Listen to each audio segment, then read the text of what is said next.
You're listening to the Angry Marks Podcast Network.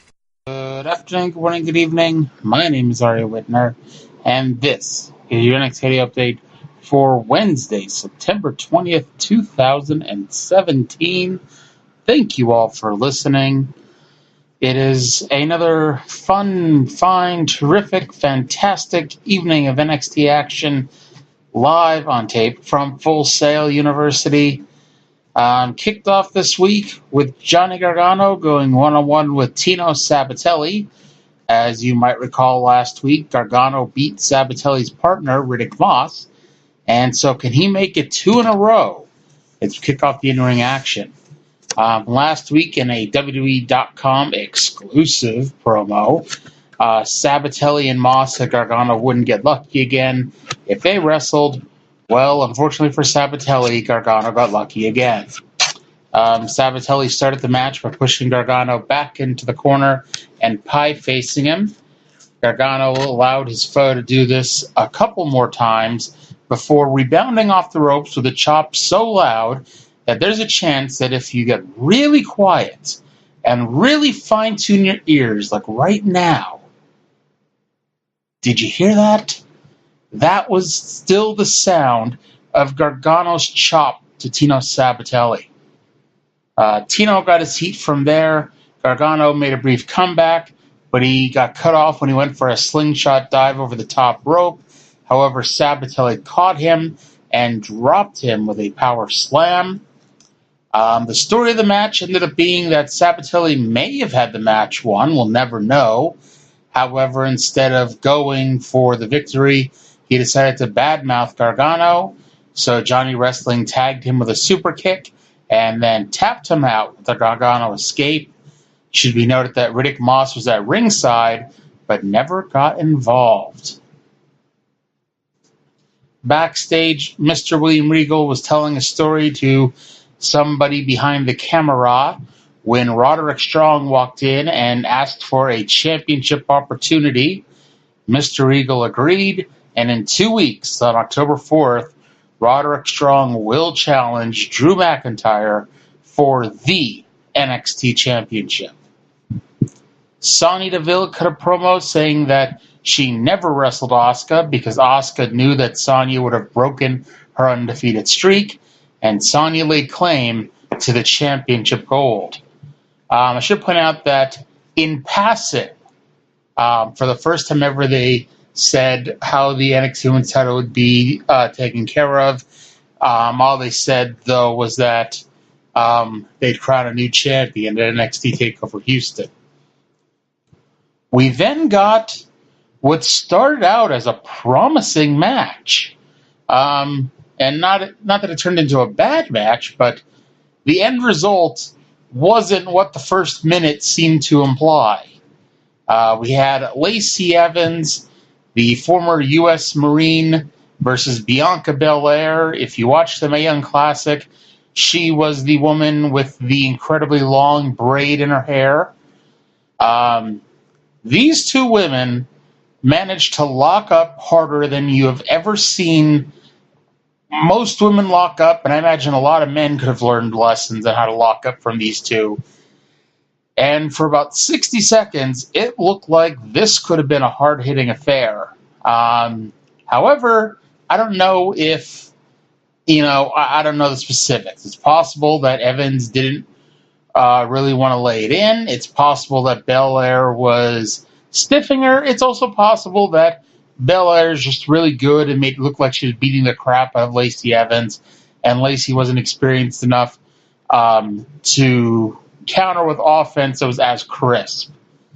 Bianca laid in the palm strikes and the forearms until near the end when Evans got tired of it and fired back with a few good shots of her own.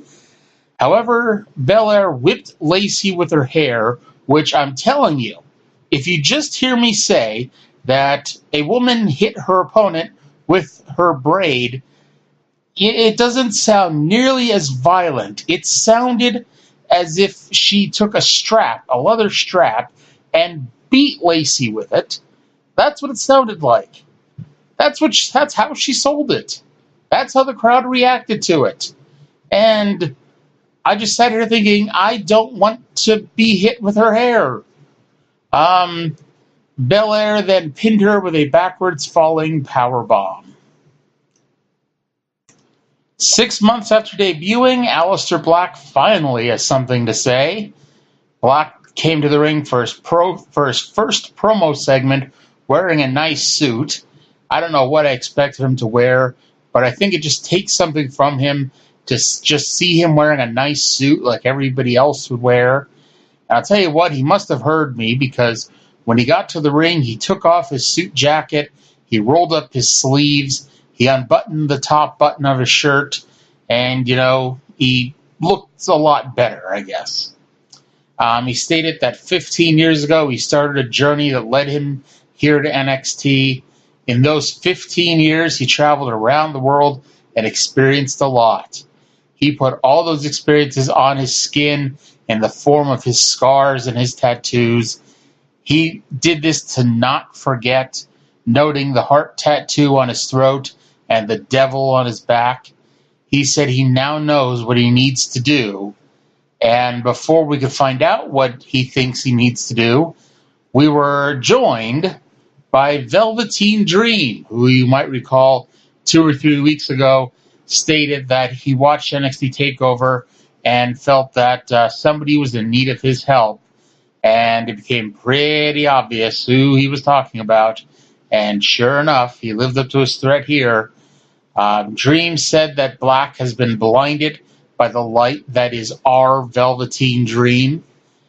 Dream got into the ring and asked Black where his scars were, and said that he sees a man who is hurt, a man who is in pain.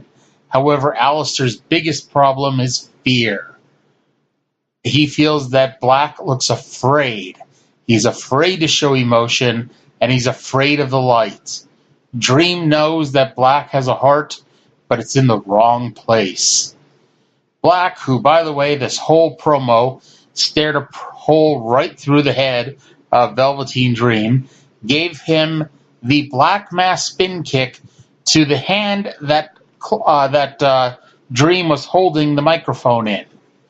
Black then sat down in the ring in his cross-legged Indian-style position, challenging Dream to do something, and we got the most suggestive pose perhaps in the history of NXT, as Velveteen Dream, perhaps inadvertently, knelt down in what ended up looking like a very sexual position before slithering away. And it's not just my dirty mind thinking that he knelt down in a sexual position. The entire crowd looked at it as if he knelt down in a sexual position. Dakota Kai said she wants to be NXT Women's Champion. I want a promo from somebody next week saying, you know something, I'm good. Then we got the conclusion to the long-awaited storyline between No Way Jose and Lars Sullivan.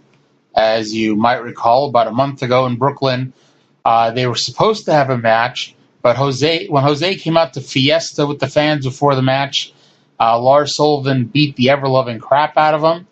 And then 2 weeks ago, Sullivan had his 3-on-1 handicap match, where Sullivan, the heel, first single-handedly manhandled 3 men, and then Jose, the babyface, ran in and attacked Lars. And unfortunately for Jose, the man that had just beaten up 3 men still had enough energy to beat up a 4th man. And so since Jose just is not a smart man, that led to our match we have here tonight. Jose's strategy for the match was to attack at the bell. That didn't work. I feel it's possibly changed his strategy mid-match to tire Lars out by allowing the big man to beat him and throw him all over the ring. That didn't work either. Jose probably then figured, maybe if I punch Lars in the face, that would give him the advantage. It didn't work. Sullivan destroyed Jose for the bulk of their 3-minute match and finished him off with a diving headbutt and a Uranage. Main event time. It was the tag team NXT debut. of the former three-time ROH Tag Team Champions, the former IWGP Junior Heavyweight Tag Team Champions, the former Red Dragon, Bobby Fish and Kyle O'Reilly, taking on the first and former WWE UK Champion Tyler Bate and Trent Seven, a.k.a. the team of Mustache Mountain, the former Progress Tag Team Champions, two-thirds of the 2017 Chikara King of Trios. Last week, the three of them, Fish, O'Reilly, and Adam Cole, beat the crap out of Wolfgang, and then after they left, Bate and Seven ran down to, quote-unquote, clear the ring. No one, by the way, has made reference to Fish, O'Reilly, and Cole's team name, so it's possible that the Undisputed Era is being rethought of. Seven had the early advantage on Fish, but when he went for some sort of a what a maneuver, O'Reilly distracted him just long enough for Fish to cut him off. Seven battled back and chopped away at Fish. Fish thought he would outsmart Seven by ducking on a chop, but Trent was on top of his game and dropped Bobby with a DDT. Adam Cole interfered quite a bit here.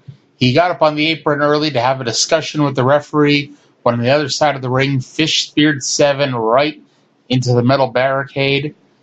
Bate eventually got the hot tag and ran wild on Red Dragon. Seven got back in the game for a four-way brawl, and he eventually got to do his suicide dive to Bobby Fish. Back in the ring, Bate went for the Tyler Driver 97, but O'Reilly locked on a guillotine. Bate fought and eventually got out of it. He hoisted O'Reilly up for a suplex, but Fish ran in, kicked his leg out of his leg. They hit Chasing the Dragon.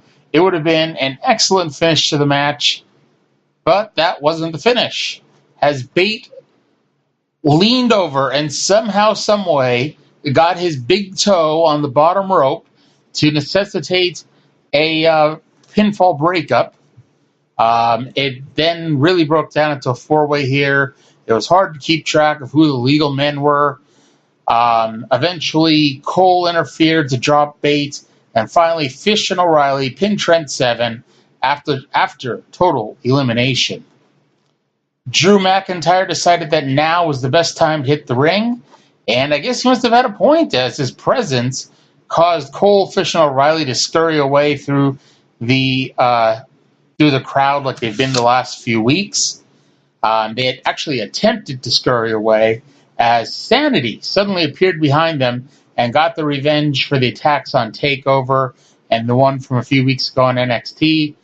McIntyre joined in on the 4-on-3 beatdown, and eventually the heel trio sulked away a lot less cocky than they were a few minutes earlier. So that does it for yet another fine, outstanding week of NXT action. We'll be back again next week. I want to thank you all for listening, and I'll talk to you again in 7 days. You're listening to the Angry Marks Podcast Network.